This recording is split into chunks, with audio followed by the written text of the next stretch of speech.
بسم اللہ الرحمن الرحیم والصلاة والسلام علی رسول اللہ وعلی آلہ وصحبہ اجمعین۔ معزز ناظرین و سامعین کرام، السلام علیکم ورحمۃ اللہ وبرکاتہ۔ فتح مکہ اور یاد ام المؤمنین سیدت خدیجۃ الکبریٰ۔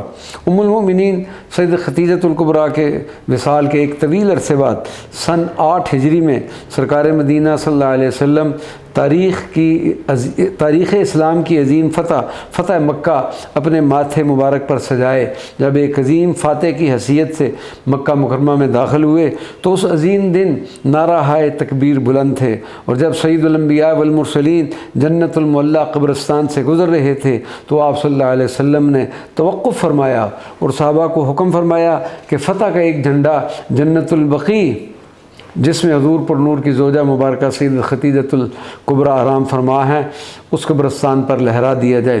اور اس سے آپ کا یہ مقصود مبارک تھا کہ حضور صلی اللہ علیہ وسلم اپنی زوجہ سید خدیجہ کو بھی فتح و نصرت میں شامل کرنا چاہتے تھے۔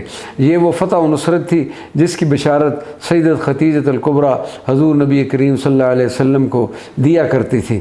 فضائل سیدت خدیجۃ الکبریٰ ام المؤمنین ملکہ فردوس بری زوجۃ الرسول کے فضائل کا احاطہ ناممکن ہے۔ حصول برکت کے لیے صرف چند فضائل کا ذکر کرتے ہیں۔ حضور پر نور صلی اللہ علیہ وسلم نے حضرت خدیجہ کو دنیا و آخرت کی 4 بزرگ ہستیوں میں شمار فرمایا۔ سیدت خدیجہ الکبریٰ حضور نبی اکرم صلی اللہ علیہ وسلم پر اس وقت ایمان لائی جب دوسروں نے کفر اختیار کیا۔ آپ نے حضور پاک صلی اللہ علیہ وسلم کو اپنے مال و زر میں شریک کیا جبکہ دوسروں نے آپ کو مال سے روکا۔ ام المؤمنین سیدت خدیجہ کا شمار سب سے پہلے اسلام نالے مالوں میں ہوتا ہے، ان کو اس کا بھی اجر ملے گا۔ ام المؤمنین کی موجودگی میں حضور پر نور صلی اللہ علیہ وسلم نے دوسری شادی نہ فرمائی۔ وہ آپ صلی اللہ علیہ وسلم کی ازدواجی زندگی کے 25 سال تک حضور پاک صلی اللہ علیہ وسلم کی زوجیت میں تنہا رہیں۔ یہ بھی ایک بہت بڑا شرف و اعزاز ہے۔ ام المؤمنین کے ساتھ اللہ کے رسول کی محبت عطیہ خداوندی تھا۔ ایک حدیث مبارکہ میں آپ صلی اللہ علیہ وسلم نے فرمایا، مجھے ان کی محبت عطا کر دی گئی ہے۔ امت محمدیہ کی سب سے بہترین عورت جن کے لیے بارگاہ رب العزت سے سلام اور جنت میں موتیوں کے ایک گھر کی بشارت دی گئی۔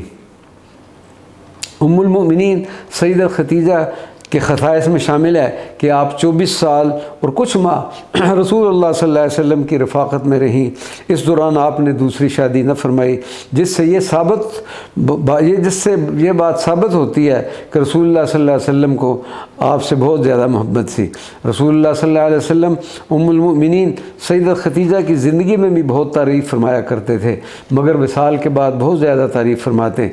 سیدت عائشہ صدیقہ رضی اللہ تعالیٰ عنہ فرماتی ہیں کہ میں اتنا رشک کسی عورت پر نہ کرتی جتنا جناب خدیجہ پر کرتی تھی، حالانکہ میں نے انہیں دیکھا بھی نہیں۔ اس کی وجہ یہ تھی کہ رسول اللہ صلی اللہ علیہ وسلم آپ کا تذکرہ کرتے کرتے اور آپ کے لیے استغفار کرتے تھکتے نہ تھے۔